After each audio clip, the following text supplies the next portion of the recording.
All right, and welcome back to the Where Were We Again podcast. The podcast that sometimes they just get in the middle of a conversation, stop and go, hey, wait a second. Where were we again? Oh, that's right. Anyway, so that's what this podcast is about. I love to bring on all kinds of guests, from musicians to just booking agents to you name it, to whoever could possibly have had any involvement in the Christian music industry at any level. Tell their stories, tell how music has impacted them and how they've impacted music. Today is an interesting guest. It's Katie Slater. So, Katie, you've gotten to do a lot of really cool things, from writing amazing articles on Jesus Wired to doing some fantastic photography. I still haven't managed to match yet, but I'm practicing. I'm practicing, but you've done some amazing stuff with that. So welcome to the podcast. Thank you so much for having me. Absolutely. So one of the things I always like to do, at least on the first time that everybody comes through, is says, hey, okay, so how did you get started down the road you've gotten to, right? So like really for your situation, right? How did you get started listening to Christian music? Some of the music that's impacted you the most? So I grew up in a Christian home, and I had older siblings, and they all listened to various types of music, but their favorite genre was Christian rock. And so I grew up on the old stuff like old Skillet, old Newsboys, DC Talk, all these awesome bands. Sure. But what really got to me, what became my passion, was when I went to my first show in 2008, when I was 13 years old. It was in Virginia, and it was called Awakening Festival. And although Skillet at the time was not a huge main act, they stole the show for me. They were just amazing from the very first song that they played, and that concert led them to becoming my favorite band. And I just had to keep seeing them, so I saw them like 33 times live. Fantastic. And so like ever since then, music has just been my passion, pretty much. Well, I definitely can relate to that, right? I've always been a music fan. I've told this story a couple of times now, but my start was pretty much similar to yours, where it was like, oh yeah, DC Talk, because I just had a conversation with Mary Nickel about this, but it's like, one of the first experiences for me outside of contemporary worship music, Wow Worship 2002. Was DC Talk. And we were joking about this on the last episode with Mary, but it was new thing, the 1990s DC Talk, because everybody thinks, oh, DC Talk, yeah, you're like Jesus freak. I'm like, no, that's not where I started. I didn't get into Jesus freak until late, which is kind of funny, but it was the reality. So I was into the early DC Talk. So I got to experience Christian music in a different way when I got started listening to Christian music, because I think I jumped from DC Talk into Skillet was probably, I think, my first big jump, but it wasn't the Skillet that everybody thinks, right? It wasn't like a Skillet album or anything that was big for Skillet. Nope. It was Veggie Rocks. So, if you're a VeggieTales fan, I keep repeating this story, but it's true, man. If you love VeggieTales, go listen to that album. I agree. Because it's fun, because there's a lot of fun songs at the beginning. You're like, okay, this is fun. Some of the biggest contemporary Christian artists. And then you get to the end and there's Skillet, and you're like, excuse me. Right. You're like, wait a second. This does not match anything else that's going on with this album. And that's perfectly amazing, because it was Collide era Skillet. So it was, I'm sorry. Okay. So let's have this debate hour here right now. You started with Skillet. Mm-hmm. Where do you sit on this? Because my personal feeling is the heaviest Skillet was Collide, period. Even to this day, because to this day, like Skillet on their new stuff is it's not bad. It's just, it's more, it's hard rock with some of the more electronic elements infused, and some of the it's what rock is kind of at right now in this day, but it's not. He doesn't use his voice like he did in Collide. And part of that may just come with, it's hard to do that as you get older and things like that. But, and again, I'm not saying the Skillet is bad. Please, whoever's listening to me, don't be throwing stones. Don't come blowing up me. I don't want to go viral because of it. But look, that's where the Collide album, in my mind, was their heaviest. Where do you sit with that as a longtime Skillet fan? What do you think? What is that? Is that true? I would agree with you. Don't throw pans at me either. But I would agree with you. I like New Skillet. I like all their stuff that they have put out, but Collide was definitely the heaviest for sure. Oh yeah, and that's kind of why I said like I love. For me, the top Skillet era for me came from Collide, Comatose, and Awake. Everything after this is good, but it doesn't hit the same. And maybe that's out of nostalgia, right? Because that was me jumping in, and that was where I'm like, holy cow, it's heavy, it's great, it's amazing. I love it, right? So different thing for me, right? It's probably out of nostalgia. But things got a little interesting for me too, because I got to experience a different shift, right? As I started to realize there was heavy music. And so I let some of the people around the church and things like that kind of start giving me some stuff. And I was like, okay, I started checking some stuff out. I got to start checking out Cutlass. I'm like, okay, this is amazing, right? Because Cutlass was a little bit heavier, a little bit different, and then he handed me this one album and I was like, that looks weird. And he handed me the Truthless Heroes album from Project 86. And you look at that cover and you're like, is it Christian? I don't know about this, And then I got into the song "To Burn Your Bridges By" album from Project 86, and then you really start questioning things, right? Because it's this image of this guy with his back turned, with a hole blown through the middle of his chest, holding up a knife behind his back, and you're like, "Huh? Can it?" No. So yes. Just a short answer. It does. That's where it starts to get in those blurry areas where people's like, it's not Christian. It's not bad for you. They are having Christian inspired lyrics and things like that, but it's not like blatantly Christian worship music, and that's okay. But that was where it started to get interesting for me, because that's the part where my parents looked at that and said, no, that's not Christian. Get that out of our house. Because they didn't know what it was, right? Especially when they flipped over the lyric book. And the first song, Spy Hunter, we caught you plotting murder, and now the tide is turning. And it goes down, it's like, well, we'll beat our bones upon your empire burning. Like, Sometimes it's okay to be dark and aggressive and enjoy some heavy music once in a while, and that's okay. But no, and so I think I had some of the experience. So music for me in that time was a little bit different, but I don't know so let's talk about that, right? So you transitioned from Skillet to what? How did you get from Skillet to other things? Well, concerts basically. Like I was so obsessed with going to Skillet concerts, and I would go on music festivals that they played at, and I just became more and more open to other bands. First it was Red, then Disciple. Disciple still remains my favorite band, but Agreed. It just opened a wide variety of music from all the festivals I went to. Like I can't even name all the times I've been to a festival. I've gone to so many. Not gonna lie, I'm a little jealous because I'm in the Midwest. And I say Midwest, I'm in Missouri. There's a couple, like Change and Chain is probably our big good one here in Missouri right now.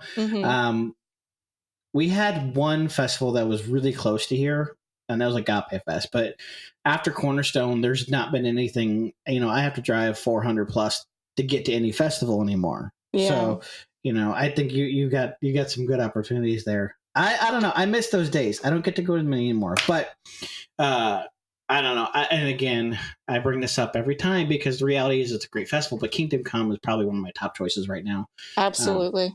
And to be fair, it's usually for me, I'm going to make a choice between Kingdom Come or Uprise. Uprise is fantastic. But when you look at a 5-hour drive versus a 14-hour drive, odds are pretty good I'm going to pick Kingdom Come.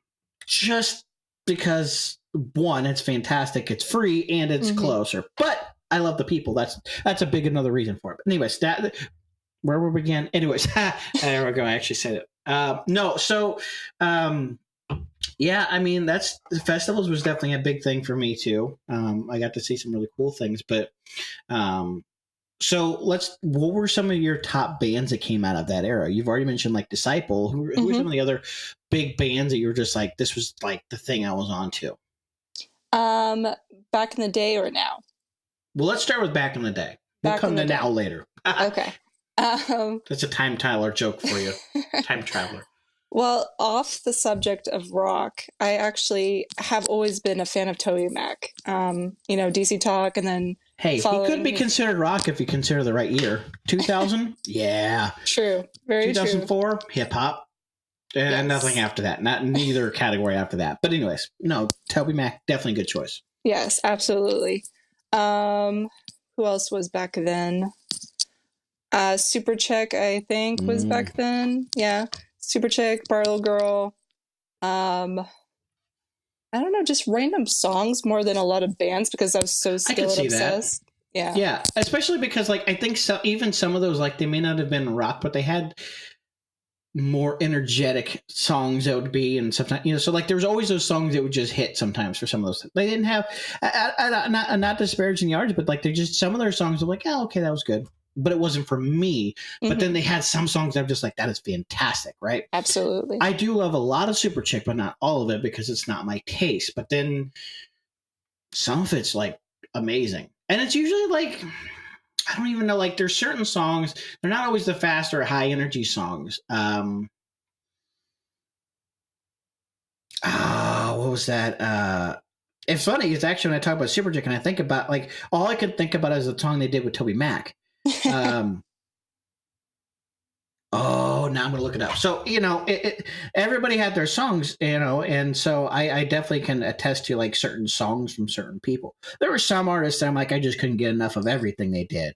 But you're right. Like the biggest thing for me was certain songs from certain artists as well.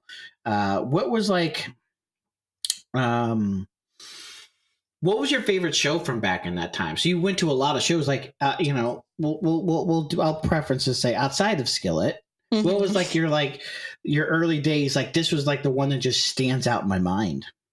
Good question.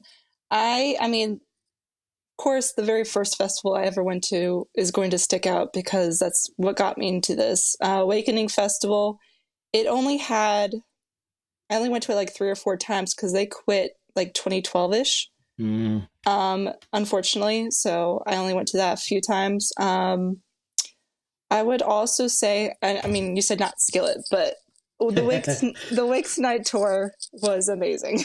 Fair enough. I guess that counts because it wasn't Skillet's tour. It was Toby Mac's tour. Yeah. But they also did like co-headline. Okay, that's fair enough. It's the one tour I missed going. I was one of those things I didn't get to go to. And part of that was one of the shows that made me make a pack and say, if there's any show that I'm absolutely capable of going to, I'm going to make sure I go. Yeah. So that was definitely one of those. I'm like, yeah, I've got to make that happen. So no, good choice. Good example. I would say also Ichthus would be another one. Again, another example of why that if I can possibly make it to a show, I'm going to go, because by the time I was capable of getting there, it was not a thing anymore. Yeah. Another fantastic festival. I mean, I heard nothing but amazing things for that one. And that was close. 5 hours probably for me. So it was like, it made sense. But yeah, maybe next time. Man, so many good festivals that are no longer. Man, that kills me. Can I just tell you, like, look, if you have an opportunity to go to a show, go to a show, especially these festivals, right? Because, if you're not going anymore, they're not going to keep going. They need that support. Cornerstone, Ichthus, Agape Fest here in the Midwest. I mean, that other really big one up, but that was in the Northeast for so long. It was in Pennsylvania. That wasn't Uprise. Right? Creation Festival. Come on now, my brain's so. It's like Creation Festival is another to festival. God. Yep. And it's like, we got like, that's our thing is like, if you love the music, go to the shows, right? Just go to the shows. And Mary Nichols said it so well in her episode. She was talking about like, just go to the show and stand in the back of the room and just watch for a second. Watch not the people on the stage, instead of just watch how the music is impacting those in the audience. Yeah. And realize that just you being there, you're supporting the artist to allow those lives that are in front of you to be changed. And we're just getting started. So, that's kind of the next direction is right. So you got into music. How did you get into going from like loving these artists, going to the shows and buying the music, and or lime wiring the music. Anyway, but like, how did you get from that point to, let's say, photography?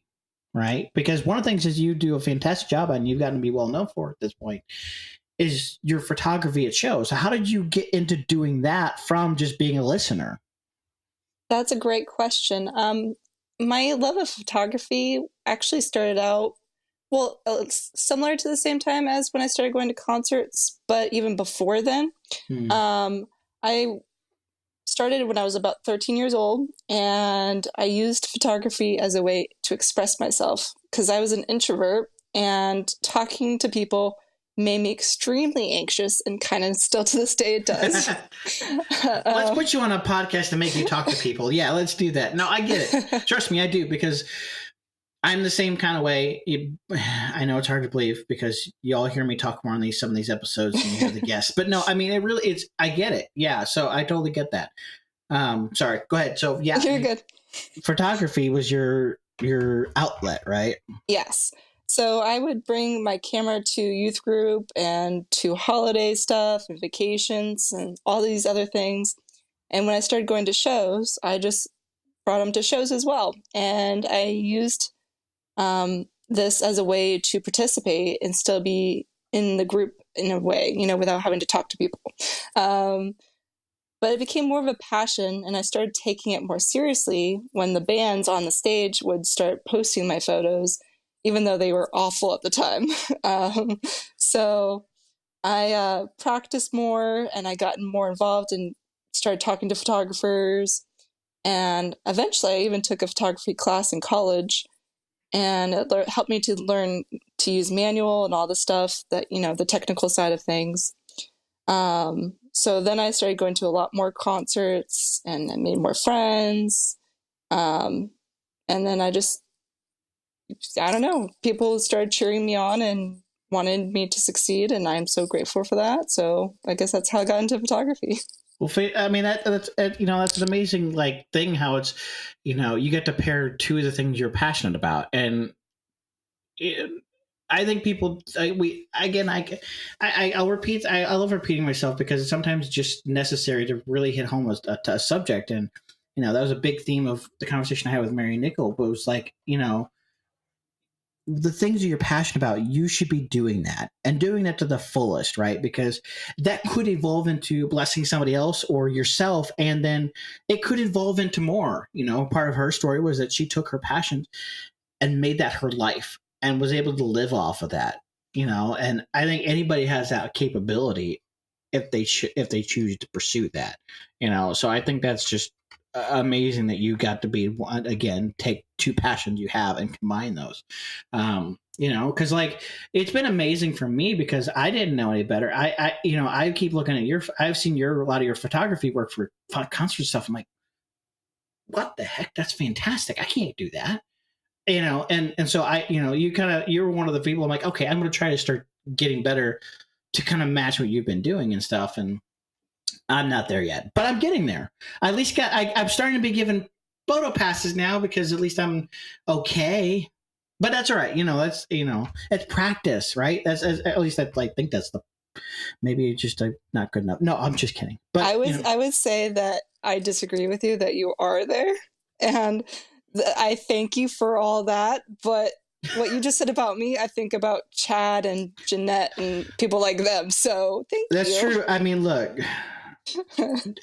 Chad came up unsolicited from Mary yesterday. So it just kind of is he's the original OG. I don't think anybody he's top, right? And yep. Jeanette is fantastic. I mean, that was part of my story with Mary's Kingdom Come. It was part of that came from was I feel like Kingdom Come was like a community and absolutely. It's like you walk into this place and they're instantly hey, you're in the family now. We have no idea who you are. You're here, so you're family now. Yep. Was that Olive Garden? No.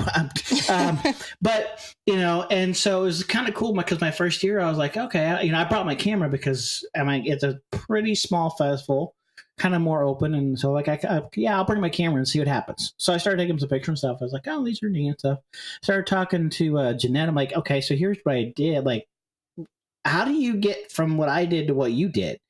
And, and so she immediately came alongside and like, here, first and foremost, try this out, do this, go get that, work on. And so she was already giving me tips and things, but she was already appreciating what I had already done too, and I think that was amazing, and that just says, I love the community that comes out of that, because it really is like, they want to help each other.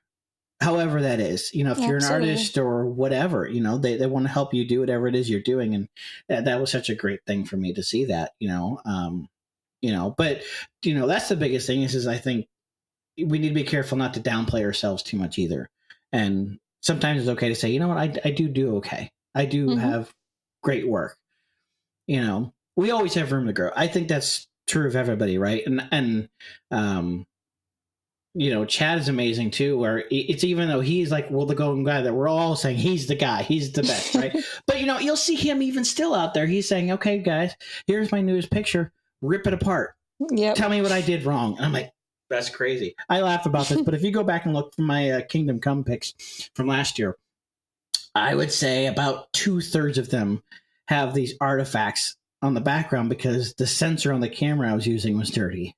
Oh no. And I didn't even know how to clean it because it wasn't my camera. So I'm like, this is cool. I'm like, I have so many great shots that are just completely spotted. I'm like, cool. But they're there. If you're going to go look at them, they're on our Facebook page, Where Were We Again Media. They're there. But you know what? It was kind of funny because that's where Chad comes back and says, Lightroom can remove those for you. I'm like,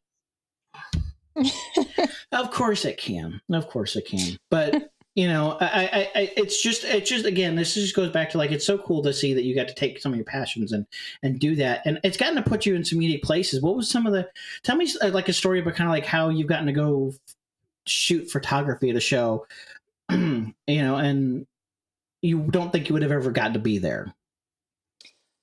Oh, I have so many of those stories. I mean, up until, I don't know, 2019, 2020, I was literally just a fan in the audience. Like, even to this day, most of the time I am a fan in the audience, but like things will come up that I don't even pursue, that people see my passion and they'll be like, hey, you want to do this for me? And I'm like, yeah, of course, I would love to. I started out, one of my biggest things I've done is I actually worked for Premiere Festivals for a few times. In 2019, I did a bunch of their festivals. And that was really cool. I was their social media manager. I also, Kingdom Come Festival, like Jeanette just gave me a pass. I did not ask for one. And I also have a friend who, I did not ask him to do this for me, but he actually knows people who work for Winter Jam or who own Winter Jam. And he asked them to give me a pass. So they gave me a pass, and I did not even know that was going to happen. That's on my bucket list, by the way. That's on my list. I think that's pretty fantastic. Yeah. So like all these things, I don't even like know what's coming to me. It's really interesting. And I think it proves that God has placed me where I am, that he's given me these opportunities to shine a light back into the world of what this community is about. No, absolutely. And I wanted to bring you on too, to talk about just that right there, right? Because I think sometimes you look at it and say, okay, this is cool. I got to do this. I shouldn't have never been here, but this is cool. But reality is you just said something that I think is really important to highlight is God put me in somewhere to do something really cool. But I think it's not only just for you, but it's something cool to highlight and say, turn around and say, hey, by the way, you out there who are listening, you too can do something amazing. You may not be in a great place. You may be struggling in your life. We've told so many stories, right? We like with Jamie Kaczynski and stuff, he had all those different amazing stories of how he's come through so much. And yet here he is on some of the best years of his life right now, dealing with 13 minutes, right? Mary Nickel has been through some just amazing stories, and so many hardships. And yet here she is changing others' lives, and so even things that you might be doing that God blessed you with can have an impact on others, and I just love highlighting that story of just saying that, hey, you know what? you can make a difference even in the small things. Absolutely. And it can happen to anybody. It's not like we're, winning a lottery here. It's not like we're superstars or anything like that. I just decided to pick up a microphone and start talking to people. That's pretty much where my story comes from, right? I just loved music, and so I started doing something about it. And I think that everybody should get a chance to do something. It's just an amazing experience to get to be a part of. The community of it, right? I think that people don't realize that some of the artists that you're listening to, they're just regular people and putting on amazing art. And they want to get to know you too. Yep. I think you've gotten to have some of those great experiences. I'll call it out if you don't mind, but I want to call out the some of the cool things you've got to interact with. You've gotten to know some bands over the years just through being a fan and turning into more than that. Tell the story about how you got to know the Protest and some of the cool things that came of that. Yeah.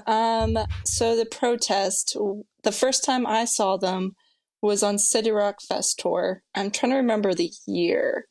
Might have been 2017-ish. Sounds about right. And so that was the first time I saw them. It was actually really funny because the first show that I saw them at City Rock Fest tour was, I think, West Virginia. And it was at a race car track. And there was literally no one there. There was maybe 20 people in the audience. So that was my first venture into who they were. But that experience was amazing, and it made me fall in love with them. I have had pretty cool experiences with them since then. They've become friends of mine, I would say. They came to my house and did an acoustic show. And that night they also baptized me, which I can get more into why I got baptized in a little bit. But I just trusted them that much. I knew that their heart for God was pure and that they loved him and loved people. And I just knew that's who I wanted to baptize me. I've also actually went to Germany with them and a friend of mine as well. And it was kind of interesting because, like, I'm not good with directions. So we were rushing around the airport trying to figure out where we're going. And if we didn't have them with us, we would probably not have gone on the plane. Oh, gosh. So I was like, where are we? So, well, probably somewhere in an airport, but we're still not quite sure yet. No, but no, I mean, I love that. It's just more hints of like just how, not even music, but like people can impact other people. I'd love to talk more about that too, but we'll come back around to that. What was the decision behind the baptism and why that day and things like that. But, let's kind of dive into the other half of this picture a little bit too, though, right? So photography it was a big part of you. It's still a big part of you. It's still a big part of what you do, but you do some writing too, right? So you took some of the writing you were doing and now you're working with Jesus Wired. How did that come about? That came about in 2020 during the pandemic. I commented on a band's Facebook post, and I was asking them, hey, if you have anything we can do for you, please let us help you. And my boss, Ian Moss, which is funny because it rhymes, but he is my editor, and he's now the owner. He wasn't the owner, but now he's the owner of Jesus Wired. He replied to my comment and said he would love to have me on board. And he also knew that I was a huge rock fan, that was my passion. So he was like, hey, this is what I want to get started. Would you like to be in charge of it? And so I became in charge of what is now called Rock News Roundup. And so I just put out a weekly article about what's going on in the rock world. And that's my main thing I do with Jesus Wired. I still do random things as well, but that's my main job there. So, well, that's fantastic. Has there been any kind of cool experiences that have come out of just doing that? A few actually. This is a little not off topic, but it's never weird. Off topic on this podcast. Trust me. Because I work for a news organization, like a music news organization, some doors have opened. And it's not a Christian festival, but I was able to do a non-Christian festival because I was attached to it, and I was able to photograph Flyleaf, which is a huge deal to me because Flyleaf, I should have mentioned them earlier, but Flyleaf is one of my main bands I loved growing up, besides Skillet. And so that's one. And then I also have had like random band members message me like, here's music, if you want to review it, or they've said, hey, do you want to announce this news that we're about to announce? And, just random stuff. And they've been seeing that I'm more of not just a fan, but I am there to support them in, a bigger way. So I like that. No, and I sometimes that's some of my favorite things, right? Is especially like for me, is I scared to kind of get to do some of that again because I used to have something like that. I don't know if you ever saw it. Did you ever see Christian Music Source around Facebook and stuff years ago? Yeah, I did. So believe it or not, that's what this actually evolved from. Oh, cool. So that's kind of how I got my start. It's like I want to post about bands, so I started a Facebook page, and that's kind of what it was for a while. And it was cool too because I got to connect with some people, but I didn't have time. So I was like, let me have conversations because I used to love doing interviews, and podcasts now just makes doing this so much easier. Like people are going to listen to something for an hour and a half on a podcast, maybe not in one sitting, but you're more likely to listen to a long form conversation with people just having a conversation than you would if I were out doing a live stream or something. Because I've tried that, but so I wanted to try this and stuff, and I get that same like fun. That's just like it's so cool to like feel like get that kind of cool feeling of like, hey, I got to help out that artist by talking about their new album coming out, right? There's a lot of good music coming out, by the way. I'm telling you right now.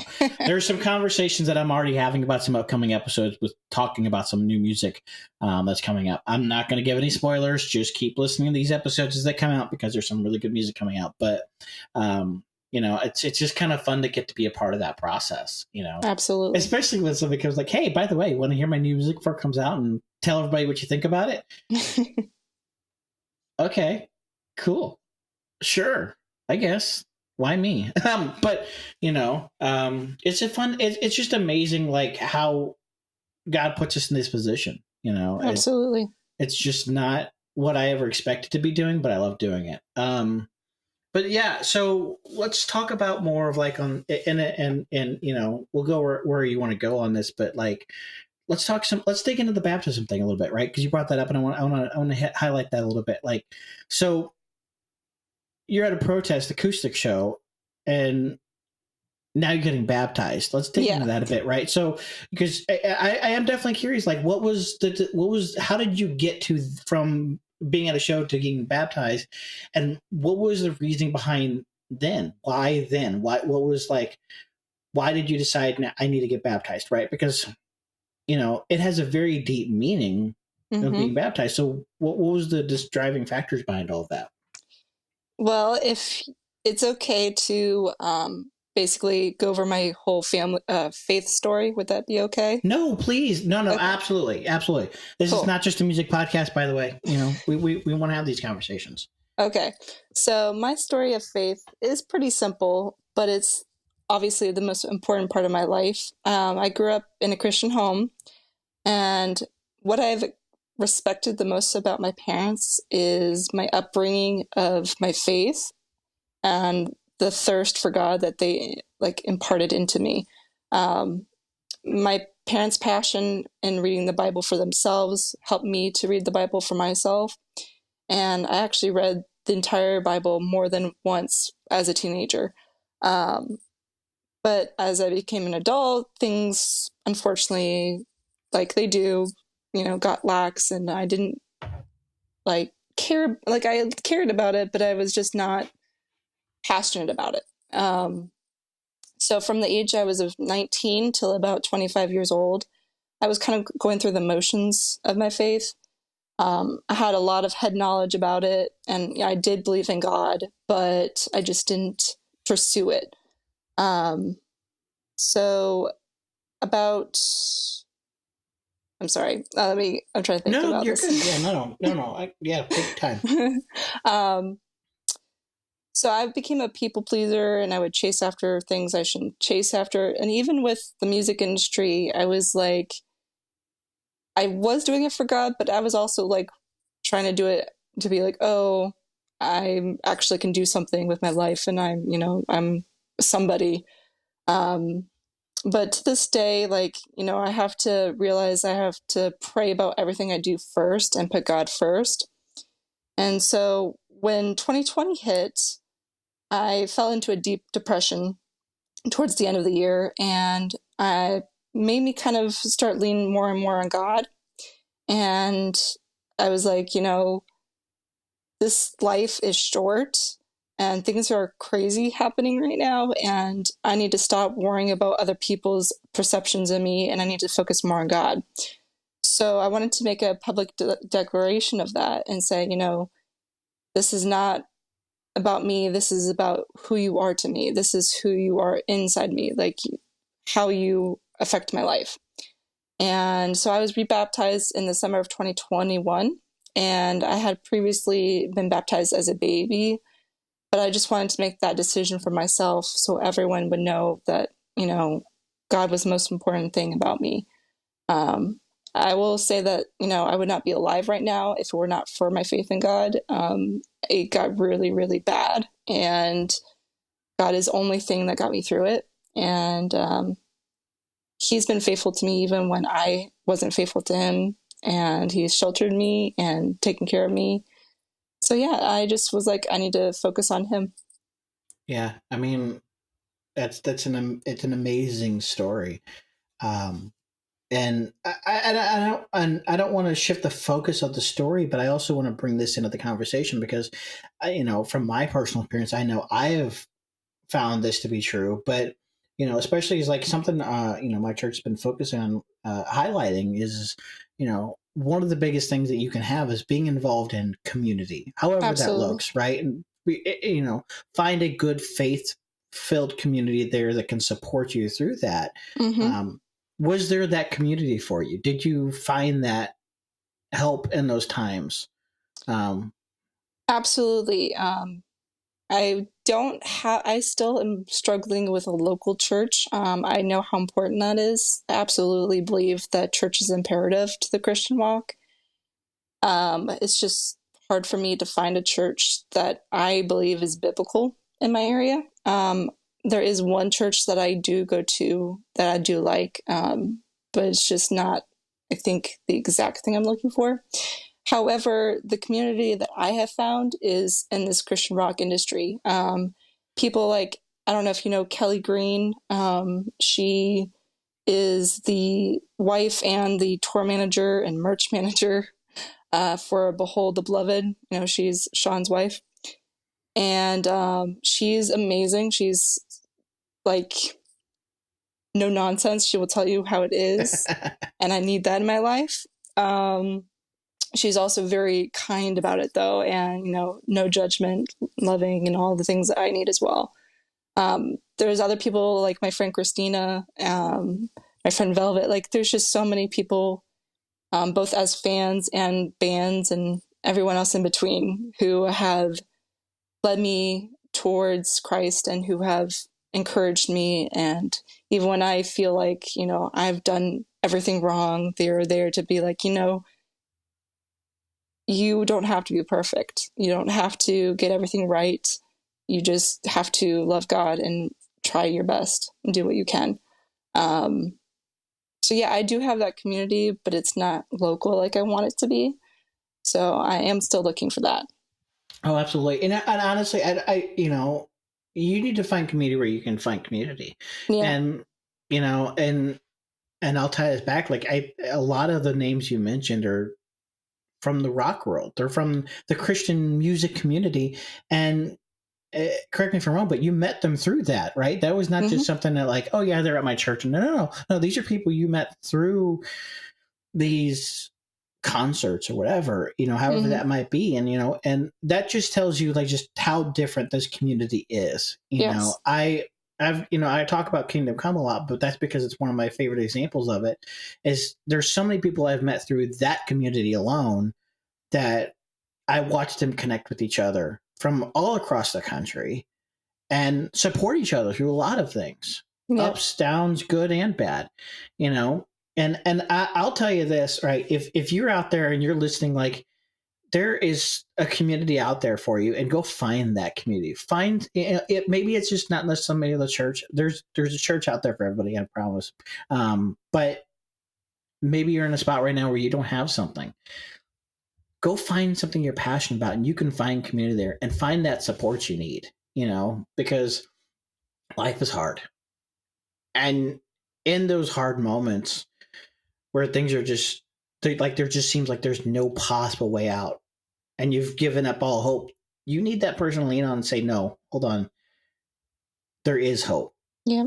And help point you back in that right direction, and then help pull you out of that hole and get you back on the right path again, and it's just amazing to me how, like, music has kind of been a driver for that for a lot of people, for me, for heck, everybody I've brought on this podcast. Now that might be just because that's who I'm bringing on as music people, but I mean, it's an impact. It's a point of impact that affects people's lives in the deepest way. And I love these conversations we get to have because from an artist's perspective, the music they're writing is coming from that person in that same place. Mm-hmm. That song that you're using to pull yourself out is them in that place when they wrote it. And so it's just amazing that we rely on each other for that.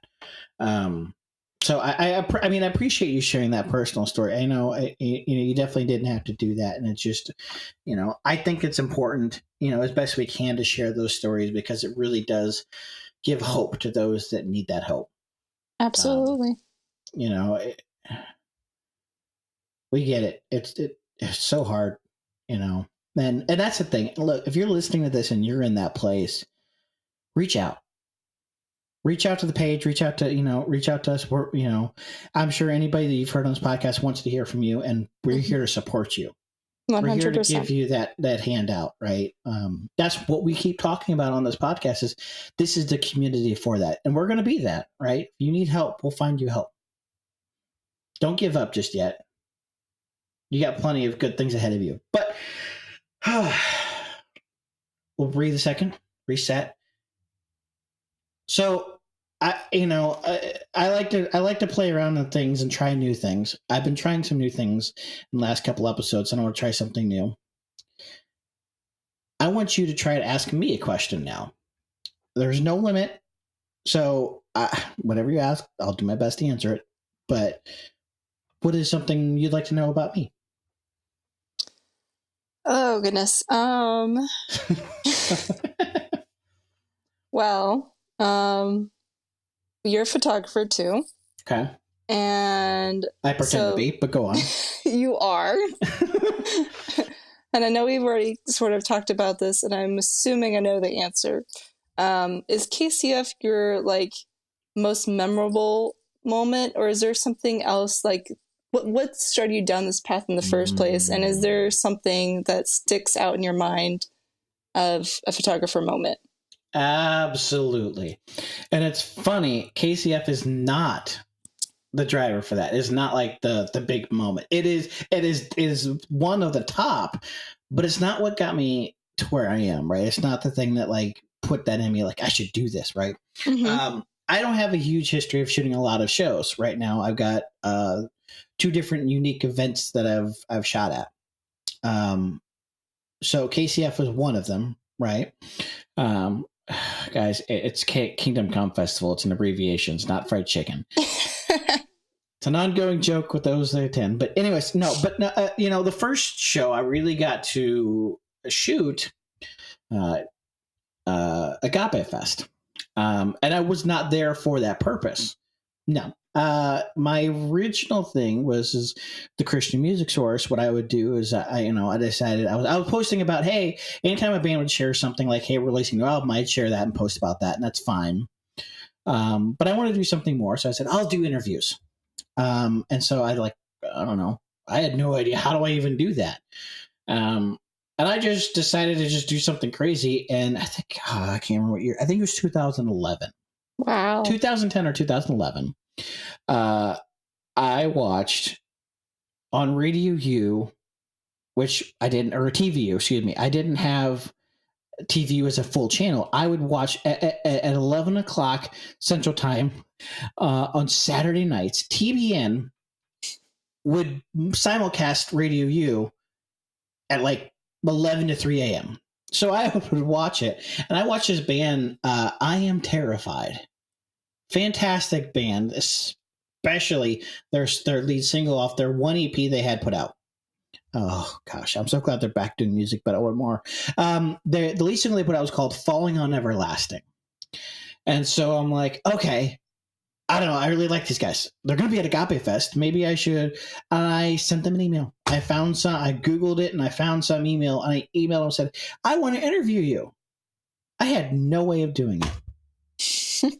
I literally was like, how do I do? I don't want to write it down.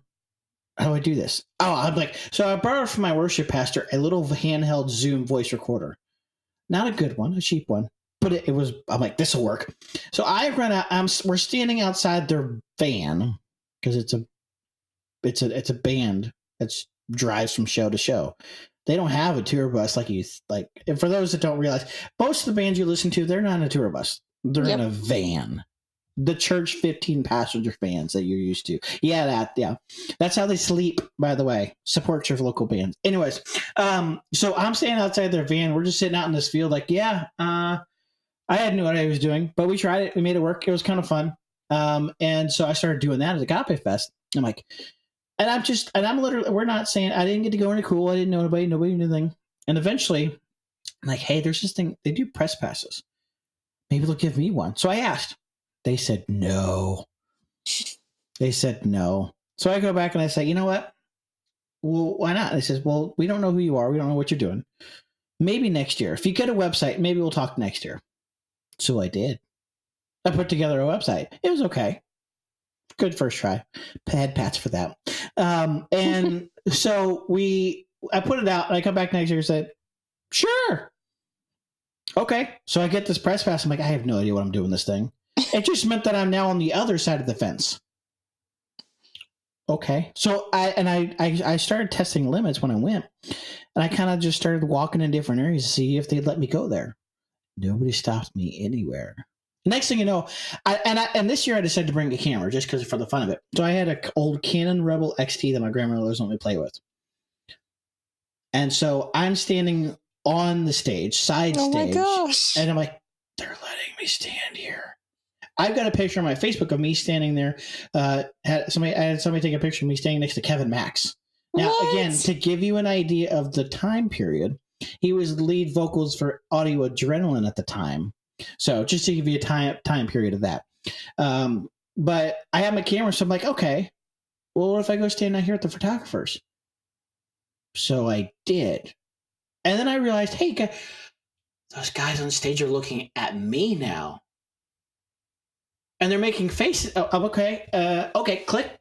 I'm like, and I start realizing they're making faces at me for taking pictures. I'm like, okay. So I start playing with that. And I got like 2,000 pictures. I came home. And I'm like, okay. And I threw out about 90% of them because I had no idea what I was doing. But I posted some of them, tagged the artist, and then Jeremy Holderfield, the guitar player for Seventh Day Slumber, used it as his profile picture and said, "This is amazing." And I'm like, what? And I'm like, maybe there's something to this.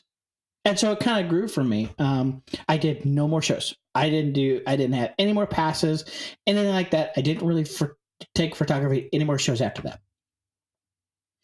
Until Kingdom Come. I said, I'll go. I'll bring my camera because I want to play with that again and practice that a little bit. And it kind of started again. And it kind of grew out from there. But really for me, that Agape Fest experience was the first photography experience for me that was just like, wow, this was cool. And then that validation that came later from a band member taking my picture and using it as a profile picture. I'm like, huh. And there's a couple too. I think one of the guys from Family Force 5 actually liked my pictures, some of my pictures. So cool. And I was like, huh.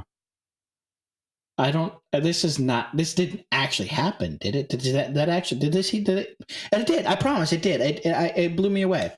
And again, all that really is I had no business being there doing that, but yet here I was doing it because somehow I got a press pass because I built the website, which I promise you I had nobody actually visiting. Trust me, I checked the numbers.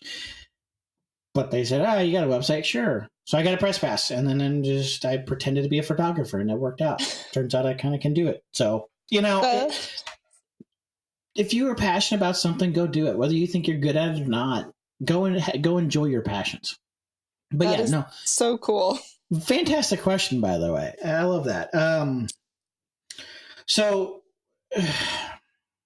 you've gotten to travel a lot and stuff. One of my favorite kind of fun questions, and this has come up a couple of times with a couple of different people, and it's always fun to ask. It's like, so you're out on the road. You could be going anywhere off the East Coast or even in the Midwest at some points now. What is that one place you're like, I have to stop here to get this food, whatever, right? I hear a lot of favorites in certain regions. What's yours? Like, what's your, like, if I'm not home and I'm out somewhere, I have to stop here because I don't get to ever do this.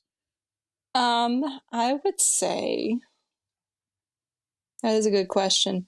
I would say maybe Steak and Shake. We used to have some in Virginia, but I don't think we do, at least not near me. We don't. So I usually stop. Where do I usually go? Maybe North Carolina. I don't know. I go to so many places. I don't even know where I usually stop anymore. But when I find a Steak and Shake anywhere, I will stop there usually. So I would say that's my favorite. Interesting. Okay. All right. So that's a fantastic one. I haven't heard that one in a while.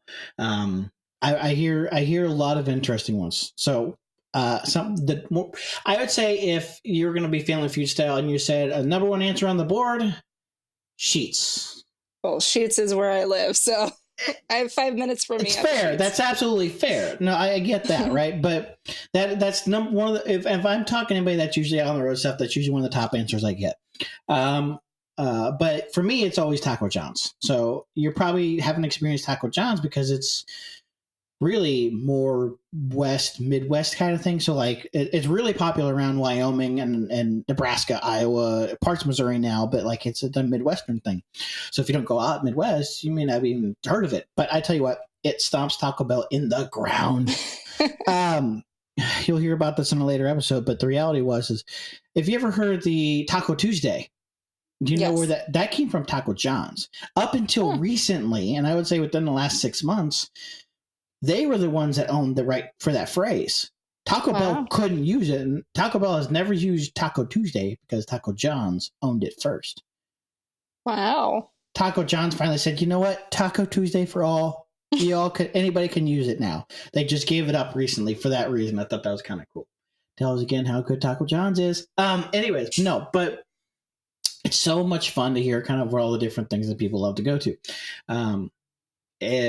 If you ask Matt Baird of Spoken, he's got a number one answer, and I love it because it's one of my top choices. But it's not like a top choice because it's like something I can't get. It's something it's probably 500 feet from my front door right now, and it's Lion's Choice. You ask Matt Baird about what it is that he's like always got to get when he's out on the road. It's Lion's Choice. It's a local like Arby's type thing. It's roast beef sandwiches, and he will do anything in his power to stop on one, and anytime he's coming through this area. So that's always one of my favorite answers. What are some of the interesting ones I've got? You get the another big popular ones, the in and outs, right? You're gonna get those. You're gonna hear that answer a lot. Buc-ee's, but I don't know. Let's see. What are some other fun weird ones? Like, do you have any answers that other than Sheets that's a gas station? Well, Mary said this on the last episode, but Wawa is another good one I hear a lot. I'm just gonna play this episode for. Do you know who Jacob Towns is? Oh, I know that name. I can't place it. Help me out here. He's in a band. I had that much assumed. Guitars. Yes. Okay. Closer. So, have you seen we have this thing that we go on back and forth. He loves, I can't remember his gas station. He's going to kill me. He has this gas station that he loves, and it's only like in his area, he lives in Wisconsin, I think. I'm trying to remember. Is it Quick Trip with the K? Yes. Yes. That's it. That's even funnier though. I say, do you know why I specified it that way? Why? Because there's Quick Trip with the Q, which is extremely popular in the Midwest, around Atlanta and Oklahoma, and some of the Southwest. What? That is a very, for those that are familiar with both, it's a very highly contested debate. So if you want to throw some contention in there, start talking about Quick Trip with the Q. That is hilarious. But it's similar too. It's funny because I think it's his Quick Trip is KWIK. Our Quick Trip is KUIK. So it's like, it's the craziest thing. So I was wondering if you were going to go there. When you said Wisconsin, I'm like, it's got to be Quick Trip, but not the one you think it is. If you're from the West. So no, thank you. That's fantastic. I think I've seen that thread going, by the way. So if anybody's friends with either, go just start that thread back up because that's a fun thread. Oh my goodness. No, it's so much fun to have that conversation because everybody's got a different answer. And then like, if you get somebody on there, suddenly it'll become an interesting debate. Highly contested too. This might be a good thing. So if you're listening to this right now, go start a debate on the post that announced this episode. Like, hey, this episode's out now. Quick Trip. Okay. Sheets. Right. What was the Texas one? Wally's. Wally's is like the Texas is Buc-ee's. Right. They just opened a Wally's around here, and it was the big thing on the news. Like, I'm in St. Louis. Right. So I'm at around a big metropolitan. There's 3 million people in this area. They open a Wally's about 45 minutes outside of St. Louis. And it was like big news story, 100 and something gas pumps. And I'm like, oh, okay. We don't need all that. Next thing you know, now their story's Buc-ee's is considering a location. I'm like, oh boy, here we go. It's starting. They're going to start the gas station wars all over again. Quick Trip is going to turn out. Quick Trip with a Q is going to turn around and try to compete and then build like a mega mart that's like the size of Walmart. I mean, look, some people say that Buc-ee's is already a Walmart for gas stations. I don't know. Oh boy. Guilty pleasure music. Oh, goodness. Okay. So many. Preface this. We all know what I mean by guilty pleasure music, okay? There's no such thing, okay? All music is good music to somebody, but we all know what I mean by that statement, okay? Just throwing that out there. No hating on people, okay? I would say early 2000s pop music. So like Kelly Clarkson. Well, I don't know if I would say that's guilty. Like, Kelly Clarkson is amazing. But can I give you an example? So can I give you an example? Okay. Okay. So I've already kind of thrown myself out there. I think I said this once in another episode, but I'm gonna throw this out, make this clear, right? So my example, you've heard me say, okay, I love Skillet and Zana's and hard rock and all. I love the hip hop stuff too, like Lecrae's and Derek Miners and Andy Mineo's and AJ52, and you take all that, and I'll tell you my number one guilty pleasure from it's 1990s Shania Twain. That I feel like a woman. Yes. Yeah. That's an example of a kind of a guilty pleasure type example, right? It does not fit with everything else, and then there's okay, sure, yes, Shania Twain. Go ahead. I'm trying to think of what's her name. Lindsay Lohan. Lindsay Lohan came out with a song. There's a flashback, but you didn't know she made music. Daughter to Father. is the name of the song, Daughter to Father, and it is heart-wrenching, and I love that song. Hillary Duff also was awesome back in the day.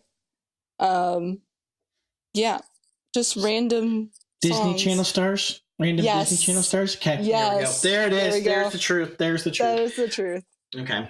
Yeah, absolutely. So, okay, let's shift now. We're talking back about music again. So I redirected earlier, but now let's talk about top music that you're listening to today, right? We focused on the past, but now it's 2024.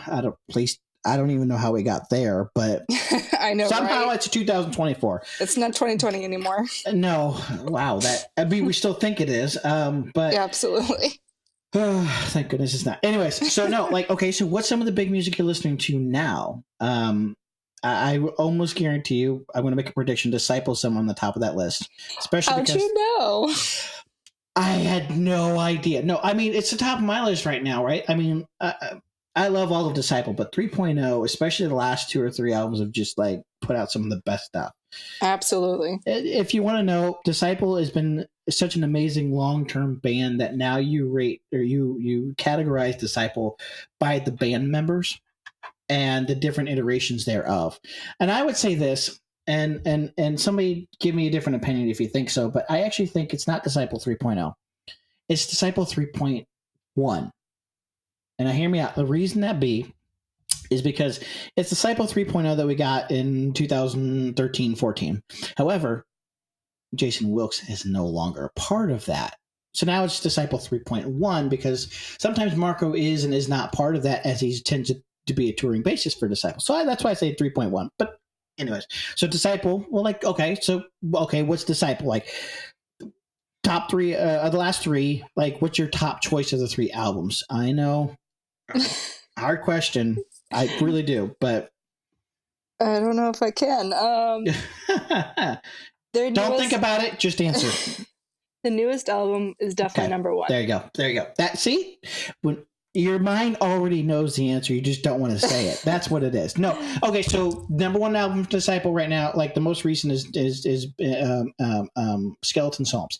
And I tell you what, I think it's really interesting for me on that album because I think it takes a lot of the growth they've done in their sound and things of the last several years, but then experiments with that a bit. Mm-hmm. And I think that's what's really interesting because there's some really big tempo changes. There's some just really unique shifts in just a single song. It's many things in one. I think that was really kind of fun.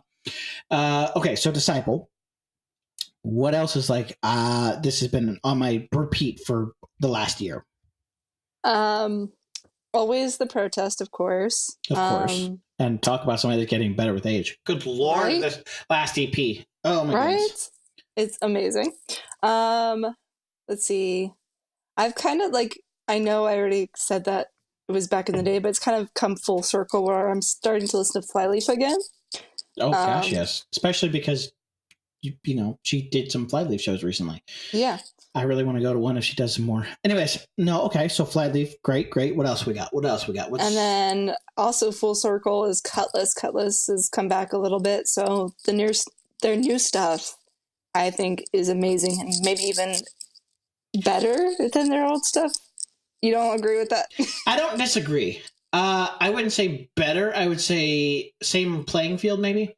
Maybe. It's different. It's different. It's there's something about that self-titled Cutlass album that just, again, and maybe this comes back to nostalgia for me. Mm-hmm. It's just there's something raw and great about that album.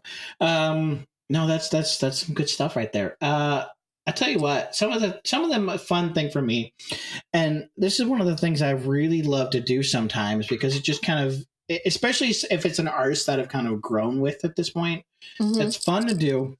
Is I will go through all of the albums that they put out, and I will start at the beginning and pick one song from each album and listen to it and say, holy cow, look at the difference. It's a lot of fun.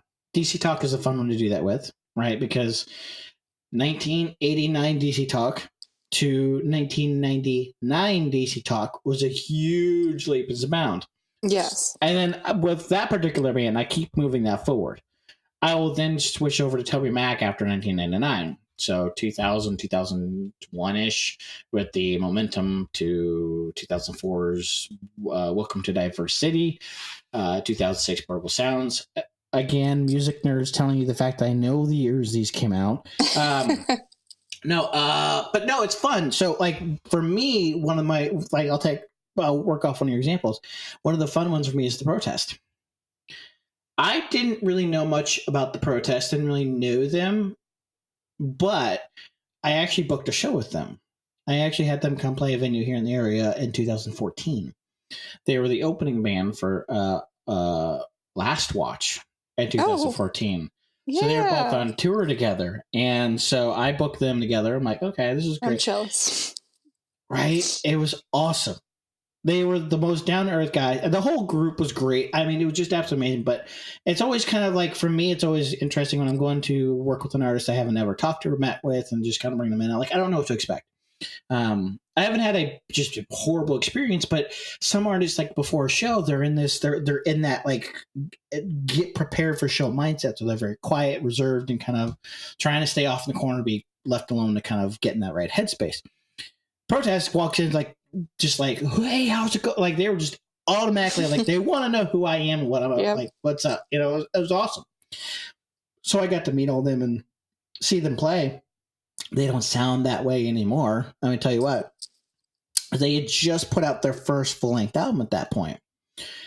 And so to hear them go from that to where they are today, because I've seen them the last 3 years of Kingdom Come, back to back, it's like it's just amazing. Especially, and I'll tell you what, I'm really telling you, this last EP they put out, Paper Tiger, for example. Good Lord, that's so heavy. Oh, yep. But it's really good too, though. Like, you know, heavy's good. I'm not a big fan of heavy for the sake of being heavy. Agreed. I want it to be well done. And like, I don't know what they've been up to.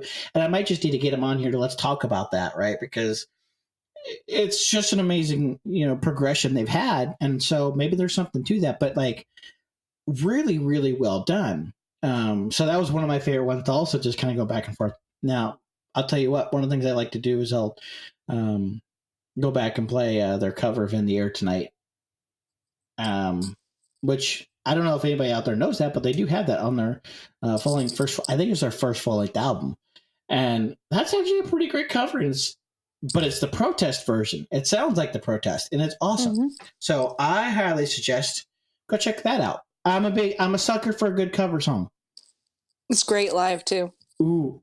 Oh, are you kidding me? You got to see it live. Anyway. Yep. Okay. Ooh, that's a fun. There's so many good ones. So this is a tough question. Number one cover song you've heard? Oh my goodness. Oh, that is so tough. Trust me, I know, because I've been listening to. I just with the Wolves at the Gates, Lost in Translation, they just dropped last fall. Like that makes that a really hard choice for me because I love that whole album. But there's so many out there. Red, Ordinary World, or so much. Every artist has got a great cover song. I can tell you, outside of the Christian rock genre, it would be Disturbed, Sound of Silence. Yes, that is the one I can think of outside the Christian rock genre. Yes, but inside, I'm just trying to figure that out. Mm-hmm. Ooh, that's such a good one. Oh, that's so good. Oh man, now you got me thinking on this one too. Like,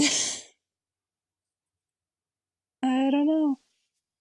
Let me see. Because I'm going to call out, like, if I'm going to just pick, and usually when somebody asks me, like, pick the number, like, it's always going to be something that's more recent, I think, because it's usually what's and it's stuck in my head, right? Because it's most recently in your head. What was the Pardon Me? Wolves at the Gates cover Pardon Me. Holy cow. That is a great song. Like, their cover, it's very much Wolves at the Gate, but it's also still got the spirit of the song. That's a number one thing for me. Oh, I know. Christmas music. What's that? Oh my goodness. Rockfest Records put out an album. Uh-huh. And I would say the Protest version of, oh gosh, what's it called? Now that's going to drive me nuts. Run, Rudolph. Yes. Okay. That is my favorite. Yes. Good choice. Not my favorite choice on the album, though. What's your favorite choice on the album? I believe it was Relent, and I think it was Last Christmas, wasn't it? Relent, and it was... Oh, no, shoot. Why do I not...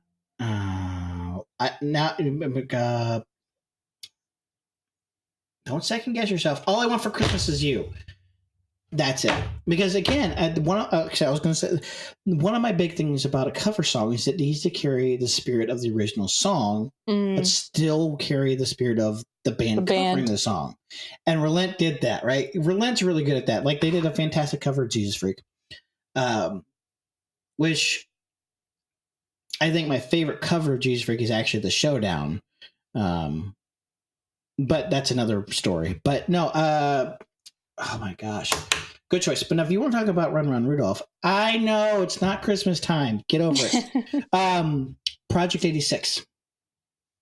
Because that one blew me away. I'm like, how is he going to do this? Because Project 86, any of their Christmas music was always dark. Very, very dark.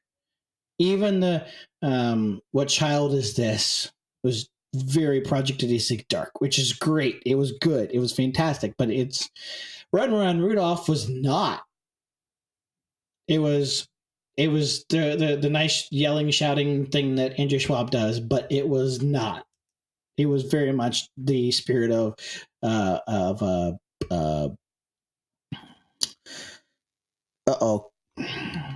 Chuck Berry. Good Lord. St. Louis people, don't kill me. He's from St. Louis, which is, like where he died not far from here. Like his house was probably like 20 minutes from here. So I should know that. But it kept all of Chuck Berry's spirit in it and still a Project 86. That was kind of fun. Oh, man. I love some alternate Christmas music. I don't like traditional Christmas music, so I'm glad you decided to bring that up. Yeah, I'm the same way. And there's so much good stuff. One of my top albums, if you want to talk about non-traditional Christmas music, there's two, but I'll go with my original classic. Family Force 5's Christmas Pageant. Nice. That was a tour I never got to see, and again, really, really, really regret. Number two, Solid State's A Midnight Clear, their compilation of all their artists, because it holds my hands down favorite Christmas song and cover is God Rest Ye Merry Gentlemen from Fit for a King. Yes, that's a great one. I love, and I tell you what, a lot of my not really up-tempo high energy songs tend to be in minor keys, especially like E minor. I really don't know why. It's just something about that key that when I hear it, I almost instantly latch on to whatever song's in that key. I don't understand why, but that, and just that really haunting sound that they did. And then I think it's because you feel like you can feel the passion that he's putting into that song. As it goes through. So that's what about you? Okay. So you're very much into the alternate Christmas music. What's your ultimate Christmas music? I don't listen to a lot, so I would say Rockfest Records for sure. Fair choice. Yeah. I don't know. There's a lot of good ones on that. I like, besides Run Rudolph, I would also say Mary Would You Know. I have liked that song, but how, was it Sarah? Who? The Letter Black did that song, right? Yes. Yep. Yeah. How she does that song is so much cooler than the traditional way, for sure. Oh my gosh, yes. And I've heard a lot of good ones too. Spoken's got a great version of it. And that's just there's so much good stuff there. Look, I love Christmas and I love Christmas music, but I don't like traditional Christmas music. There is just a huge amount of non-traditional Christmas music. Most people don't even know it exists.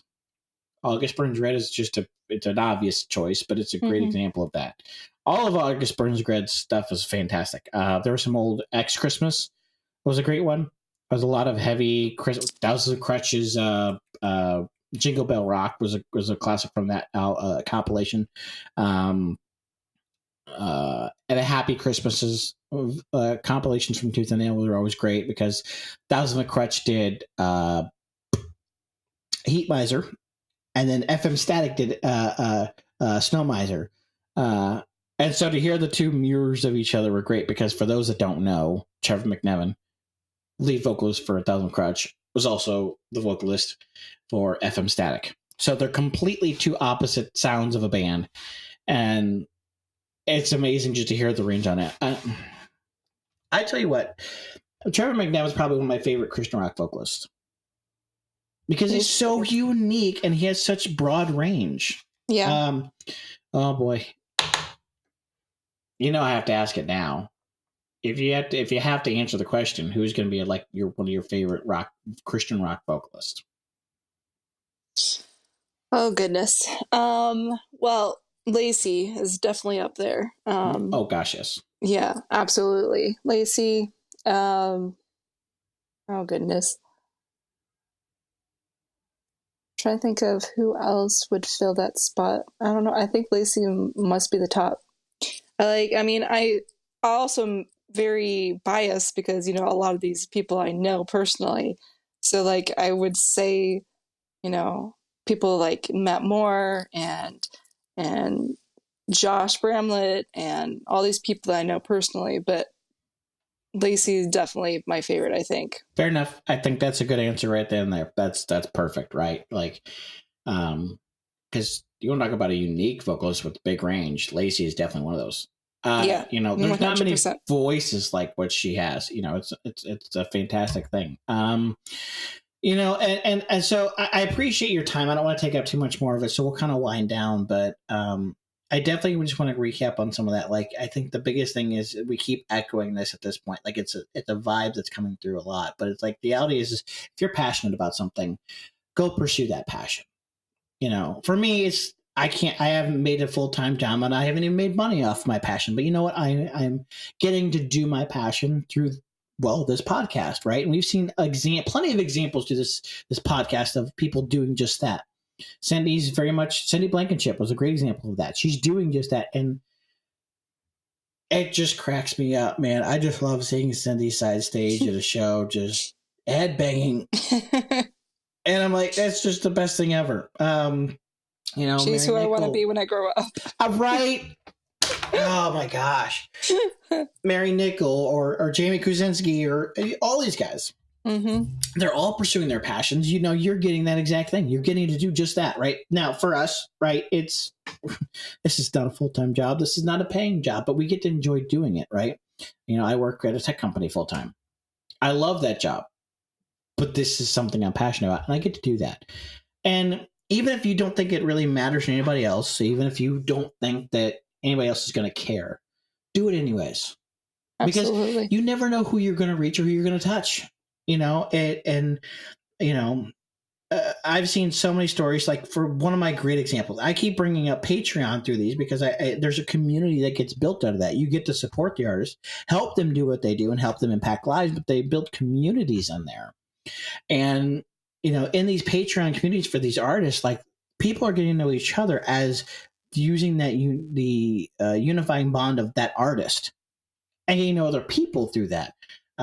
I've seen people get married out of those type of things. I've seen people, come out there and say, "Hey, this could be my last night. Help me," and not have that, that get to walk away because they had that community. Community comes in all kinds of ways. Take your passion and become part of a community, even if you're introverted. Use that, right? You've gotten to kind of share some of that just through your passion of music, and how that had an impact on you personally. Not even necessarily the music itself, but indirectly that music got you connected with people who became a big part of your life and your support system. That's a huge deal, go do that, right? And so I loved your story and how you got to highlight some of that. So I appreciate you coming on and doing that. And this is an old trick that I stole from a radio partner of mine years ago, Sherry Rogers, right? So we used to do a radio show called Crossroads here in the St. Louis area. And whenever she would interview somebody, she told me this was something she'd always ask. And she, her thing was, if this was your last moment on Earth, what is something important you'd like to say? But I broaden that sometimes, but the core of that idea is still there, because I think it's a fantastic question, and it gives an opportunity for whoever we're having a conversation with to really share their heart. And so I always like to end this way, because it's just that important, right? It doesn't matter what the message is. It's, you get to share your heart and what's important to you. And so I always ask this, and so it's your turn. This is the last message you can get out to anybody.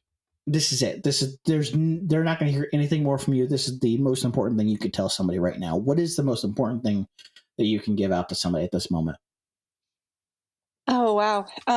So the most important thing I could say to someone is that what you have inside your head is not always the truth. We have this perception of ourselves. We think that we are nothing, that we're not worth it, that, we're not going to do anything with our lives, that, there's nothing good about us. I battle that all the time myself. And I just want to attack that mindset. That is not who you are. And especially if you are in Christ Jesus, you are a new creation. You are loved by him. And if you can see how God sees you, you would be blown away. Please just do the thing that you think you can't do. As you've been saying yourself, you may not think you're worthy. Just do it anyways, because you don't know the impact. That's what you've been saying. And I completely agree with that sentiment. I think that there's more that you can do than you think you can do. And if you think that you're not worth it, just look in the Bible. Like, no one is quote unquote worth doing things. Like, they all messed up. They all did wrong things, but God still used them. And he did incredible things through these people, Moses and Noah and all these people who, messed up, and they still were used by God. And, I just think that we should all take the time to just go for it and stop letting the doubts and the fears get in the way. That was what I would say. No, I think that's a fantastic message. And again, I love how you use that as your breath. And it encapsulates the conversation. It encapsulates. It's amazing. I do a podcast and words are so hard. Example of just do what you're passionate about. No, exactly. I love that message. And I think that's really kind of the heart of what this is about. Who you are and what you do is important. Absolutely. You are valuable whether you see it or not. Thank you for listening. I appreciate you coming out. Katie, where can we find where can we follow you? Where are some of the things we can, follow what you're doing, right? You've got a couple of different things you're involved in, right? We talked about photography and Jesus Wired and things. So how can we follow that? So on Instagram, I am official Katie's Media, and then Jesus Wired as well. And then on Facebook, you can find me, Katie's Media. It will show up in the search engine. There's a long story to why it's a weird thing. So the @ for Facebook is actually Disciple of Adonai. Don't ask why. But if you just type in Katie's Media and search, you'll see me pop up in the search engine. And also Jesus Wired on there as well. So that's how you can find me. Fantastic. Thank you for coming on once again. I appreciate it. And then as you're starting to hear that theme music come on, thank you for listening to this episode. Thank you to D Swan for letting us use his song Haters for our theme music. And tune in next week, because you never know who just might be your next. Thanks, and have a great night.